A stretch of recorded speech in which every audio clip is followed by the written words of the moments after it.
우선순위를 바꾸지 마라는 제목입니다. 한번 따라서 할까요? 우선순위를 바꾸지 마라. 우선순위를 바꾸지 마라. 우리나라가 몇십 년 전만 해도 참 어려운 시절을 살아왔죠. 근데 지금은 세계 경제 대국의 반열에 서 있습니다.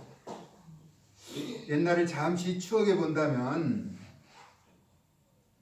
가난했을 때 간식이라고 하는 것은 보리를 볶고 콩을 볶아서 먹으면서 그렇게 지냈던 그런 시절이 생각나더라고요. 근데 마른 곡식을 볶을 때 가만히 보니까 먼저 무엇을 하는가 하니까 물에다 담궈요. 그렇죠? 담궜다가 건져놓고 빈 솥을 이제 달궈서 열이 가해지면은 그곳에 붓고 수국으로 저어서 보리도 볶고 콩도 볶아서 이렇게 먹었던, 거기에는 이제 조금 단맛을 가미해가지고 그렇게 간식으로 먹었던 것을 우리 조상들의 삶의 지혜가 묻어나는 것 같아요. 저는 왜 볶는데 그렇게 물을 적시나 했더니 물을 적시지 않으면 타기 때문에 오랜 경험을 통해서 그렇게 해서 맛있는 간식을 제공한. 또 할머니가 이제 어머니랑 큰 이불을 겨울 준비를 하면은 이불을 꼬매잖아요. 꼬매면 이제 실을 바늘에다 실을 끼야 하는데 눈이 어두니까 아이들에게 이제 실을 끼워달라고 하죠. 그러면서 할머니가 한 말씀 가운데 아무리 바빠도 바늘을 허리에 메어서 못 쓴다라고 이야기하더라고요. 그래서 어렸을 때 꼭 묶으면 되지 않을까 하고 혼자 실험을 한번 해봤던 적이 있어요. 아무리 꼭 묶어도 바늘이 귀에 끼지 않으면은 실이 따라가지 않더라는 거죠. 그래서 우선순위가 무엇을 먼저 해야 하는 것인가를 깨달아 알게 되었다. 요즘 아이들도 참 바쁜 세상에 살고 있습니다. 그러나 각자의 역할과 기능이 주어져 있기 때문에 그에 합당하게 도구를 사용해야 한다는 것이죠. 지금 우선순위에 대해서 이야기합니다. 다시 말하면 어떤 일에 대해서 이야기하고자 하는 핵심이 무엇이냐 하는 것을 분명하게 나타내야 한다는 것이죠. 하나님 앞에서는 그 무엇도 하나님보다 앞세워서는 안 된다라고 하는 것입니다. 아멘. 예수님이 제자들과 이렇게 대화를 나누고 있을 때 어떤 사람이 찾아와서 밖에 어머니와 형제들이 찾아왔다라고 얘기할 때 예수님께서 이렇게 말씀합니다. 마태복음 12장 50절에서 누구든지 아버지의 뜻대로 행하는 자가 내 형제요 또 자매요 어머니라 이렇게 말씀하셨다라고 하는 사실을 전해오고 있죠. 이는 우리의 모든 일상에서 하나님의 뜻이 가장 우선되어야 한다는 것입니다. 물론 부모 형제가 소중하고 귀한 것이죠. 그러나 마태복음 10장 37절에 38절에 아버지나 어머니를 나보다 더 사랑하는 자는 내게 합당하지 않고 아들이나 딸을 나보다 더 사랑하는 자도 내게 합당하지 않고 또 자기 십자가를 지고 나를 따르지 않는 자도 내게 합당하지 않다라고 예수님 말씀하셨습니다. 물론 내 자녀와 가족을 사랑하고 아끼고 보살펴 주는 것이 복되고 소중한 것입니다. 그것을 간과하라는 것은 아니에요. 분명히 내 가족이 얼마나 소중하고 귀한 것인가를 알죠. 그러나 하나님보다 더 사랑하고 아끼는 것이 되어서는 안 된다는 것을 지적하고 있죠. 왜냐하면 가족과 자녀를 비롯한 그 일원들이 소중하게 여김으로 어느 땐가는 하나님보다 앞세워지고 결국 그것 때문에 무슨 일을 포기하거나 또 양보하지 못하고 대적하여 우상을 섬기는 일이 되기 때문이라는 것입니다. 사실 아무리 사랑하는 자라도 그를 대신해서 살아줄 수는 없잖아요. 아파줄 수도 없어요. 죽어줄 수도 없는 거라는 것입니다. 그러나 우리 성령님은 그들과 늘 동행할 수 있기 때문에 하나님보다 앞세우는 것을 금하는 것입니다. 우리 성령님은 무소부재라고 하죠. 아니 계신 곳이 없이 어디에나 함께 계신다는 것입니다. 아멘. 합의하시면 늘 동행하시고 안보하시는 것이죠. 그러므로 하나님 앞에 나의 체면, 얼굴 한 뼘 되는 나의 체면 때문에 또 내 직위, 나에게 주어진 명예, 내가 가진 재산 그 무엇도 하나님보다 앞세워서는 안 된다라고 하는 것입니다. 왜냐하면 모든 것이 하나님께로부터 허락되었고 이루어지고 있기 때문인 것입니다. 어떤 분들은 아들이나 며느리보다는 손자나 손녀를 더 예뻐하고 사랑하는 것, 그런 경향이 있는 것 같아요. 내리사랑이라고는 합니다. 그러나 며느리나 아들이 없이 자손이 존재할 수는 없는 것이죠. 부모 없이 손자, 손녀가 절대로 존재할 수 없는 것처럼 하나님의 허락하심이 없이 어떤 것이 존재하거나 이루어지는 것은 없다라고 하는 것입니다. 그러므로 우선순위를 무시하면 기본 질서가 무너진다는 것이죠. 이는 역할의 소중함을 알고 상대방의 영역을 침범하지 말아야 한다는 것입니다. 요즘 우리가 겪고 있는 LH 사태를 가만히 보면은 내부 정보를 이용해서 자신들의 유익을 사적으로 취함으로 상대적인 박탈감과 함께 불신이 조성되고 있는 것이죠. 그 반사작용으로 인하여 많은 사람들이 선의의 피해를 보고 있다라고 하는 것입니다. 우리 신앙생활도 마찬가지입니다. 건전하고 신실한 신앙생활을 함에 있어서도 믿음으로 행하여 많은 것을 얻어야 하고 또 누려야 하는데 이보다 앞서서 우리가 먼저 실행해야 하는 것이 있다라고 하는 것입니다. 오늘 본문에서 우리에게 말하죠. 먼저 그의 나라, 하나님의 나라라. 우리가 무엇을 앞에서 먼저라고 하는 것은 가장 우선해서 그 일을 감당해야 한다는 것이죠. 하나님의 나라와 하나님의 의를 구하라는 것입니다. 그렇게 하면 이 세상에서 필요로 하는 모든 것을 더하여 주시겠다는 것입니다. 하나님의 약속이에요. 먼저. 우리 한번 오늘 본문을 다시 한번 볼까요? 33절입니다. 시작. 그런즉 너희는 먼저 그의 나라와 그의 의를 구하라. 그리하면 이 모든 것을 너희에게 더하시리라. 하나님이 지금 우리를 유혹하려고 하는 것이 아니라 약속의 말씀, 가장 먼저 우선해서 한다면 우리의 필요한 모든 것을 채워주시겠다는 것입니다. 모든 우선순위 하나님이 먼저라는 것이죠. 그러면 과연 우리는 일상생활 가운데서 먼저 하나님 나라 확장과 그의 의를 실행하기 위해서 살고 있으며 또 그렇게 살아왔느냐는 것입니다. 완전하지는 않지만 욥이라고 하는 사람은 욥기서 1장 1절에 보면은 아주 모범적인 삶을 살았던 그런 흔적을 남기고 있어요.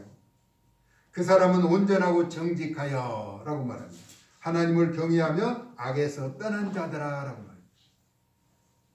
온전하고 정직하여서 악에서 떠난데 하나님을 경외했다는 것은 두렵고 떨리는 마음으로 최우선에서 섬겼다라고 하는 것입니다. 그런데 우리가 잘 아는 것처럼 욥은 엄청난 고난을 겪잖아요. 그러면서도 범죄하지 않고 입술로 하나님을 원망하지도 않았다라고 하는 것이죠. 그래서 결국은 어떻게 되죠? 욥을 갑절로 회복시켜 주시잖아요. 하나님을 경외하는 자, 하나님은 끝까지 지켜주시더라는 것입니다. 우리는 늘 말씀을 쫓는 진리의 편에 서고 성령 충만하여 하나님의 뜻을 분별하며 나아가야 하는 것이죠. 의로운 욥은 고백하기를 욥기서 23장 10절에서 우리가 잘 아는 내용이죠. 내가 가는 길을 오직 그가 아시나니 그가 나를 단련하신 후에는 내가 순금과 같이 정금과 같이 되어 나오리라 라고 고백한 바 있습니다. 주어진 현실을 하나님의 뜻으로 알고 믿음으로 극복한 사람으로 쉽게 찾아보기 어려운 의로운 사람이었죠. 성경에서 의로운 사람으로 욥이라고 하는 사람과 다니엘과 노아라고 하는 사람, 그들의 치적을 일컬어서 의롭다라고 이야기하죠. 우선순위를 바꾸지 말아야 하는 것은 학교 입학 없이 졸업하지 못하죠. 그렇죠? 심은 것이 없고는 거둘 수 없는 것이죠. 제가 오늘 이게 무슨 씨앗이냐면요, 토마토 씨앗이에요. 토마토 씨앗을 심어서 이게 났어요. 나는 것도 중요한데 이게 심지 않으면 이게 나지 않는 거거든요. 반드시 심어야 난다는 것입니다. 우리에게 신앙이 아주 중요한 교훈을 가르쳐주고 있죠. 신앙생활 가운데서도 무엇이 우선해야 하는 것인지를 인식하고 행동해야 한다는 것입니다. 먼저 해야 할 일을 하지 않으면 합당한 결과를 기대하기가 어려운 것이죠. 우리 하나님의 속성은 무엇이든지 약속하시고 그 약속을 반드시 이행하시는 분이십니다. 이와 같이 신실하시고 의로우신 분은 없어요. 사람들은 약속하고도 잘 지키지 않아요. 그러나 하나님은 반드시 지키시는 분이라는 것입니다. 그러므로 주님의 말씀에 순종하고 따라서 분명하고 확실한 복을 받는 주의 용사들이 될 수 있기를 예수님의 이름으로 축복합니다. 하나님의 사람 가운데 아주 놀라운 복을 받은 사람이 있죠. 아브라함은 창세기 26장 4절 5절에서 이렇게 말합니다. 내 자손을 하늘의 별과 같이 번성하게 하며. 하늘의 별이 얼마나 많아요. 여러분 밤하늘에 한번 봐봐요. 별은 셀 수 없이 많아요. 내 자손이 그렇게 되며 이 모든 땅을 내 자손에게 주리니 내 자손으로 말미암아 천하 만민이 복을 받으리라. 그러면 아브라함은 어떻게 이렇게 복을 받을 수 있었는가? 보니까 아브라함은 여호와의 말씀에 순종했다라고 말합니다. 순종. 하나님 말씀하심에 따랐다는 것입니다. 그리고 여호와의 명령과 여호와의 계명과 여호와의 규례와 여호와의 율법을 지켰다라고 하는 것입니다. 계명과 명령과 율례와 법도를 지켜 행했기 때문에 하나님이 이렇게 복을 주셨다라고 말씀하고 있습니다. 하나님의 뜻을 따라서 살았던 인물 가운데 실패하거나 잘못된 사람이 있던가요? 단언코 없습니다. 그렇다면 가장 분명하고 확실한 예수님이 가신 그 길을 믿고 따라가야 하는 것이죠. 진실하신 예수님의 가르침과 명령하심에 순종하고 따르되 먼저 그의 나라와 의를 구하라는 것입니다. 다시 말하면 우리의 모든 우선순위를 하나님 최우선순위로 바꾸자는 것입니다. 그렇기 위해서는 분명한 주님의 음성과 가르침을 듣고 따라야 한다는 것입니다. 무작정으로 열심을 내는 것은 후회할 뿐이죠. 나중에 다메섹 도상에서 주님을 만나고 변화되어 바울이 되기 전에 사울과 같은 사람, 교회를 핍박하고 박해하였던 인물이죠. 그래서 디모데전서 1장 13절에 내가 전에는 비방자요 박해자요 포행자였더니 아주 못된 짓은 골라서 다 한 현대판으로 말하면 놀부와 같은 사람이 있죠. 도리어 긍휼을 입은 것은 내가 믿지 아니할 때, 지금 바울이 예수님을 알지 못하고 자기 열심으로 했을 때, 그리고 알지 못하고 행하였다라고 해고하고 있죠. 사울처럼 예수님을 제대로 믿지 않고 하나님을 온전하게 알지도 못하고 우선 자기의 뜻과 생각대로 그것이 다 옳은 것처럼 행동하는 것은 하나님 앞에 큰 죄악이라고 하는 것입니다. 그러므로 늘 옳고 바르게 믿고 의지하며 진리의 말씀과 그 명령에 순종하며 나아가야 하는 것이죠.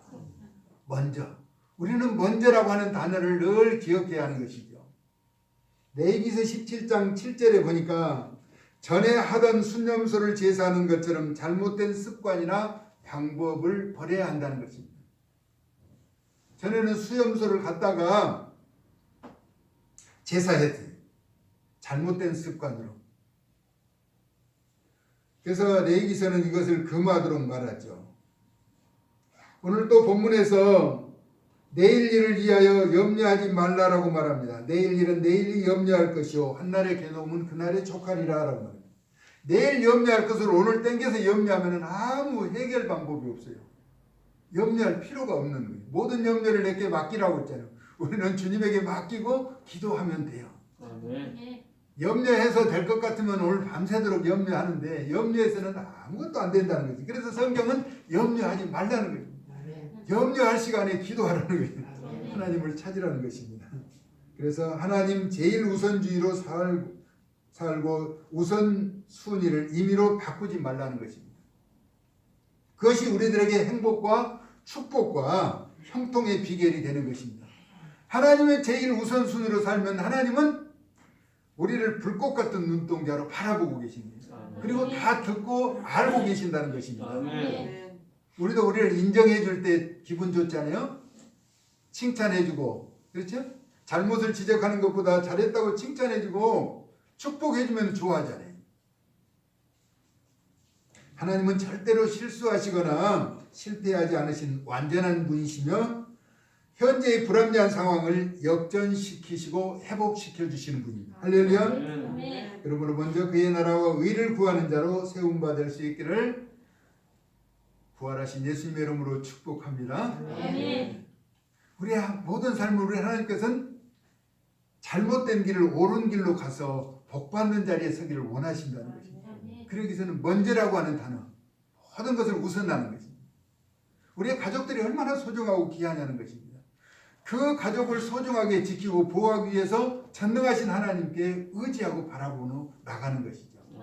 우리 하나님은 절대 우리의 사랑을 빼앗아가는 분이 아니에요.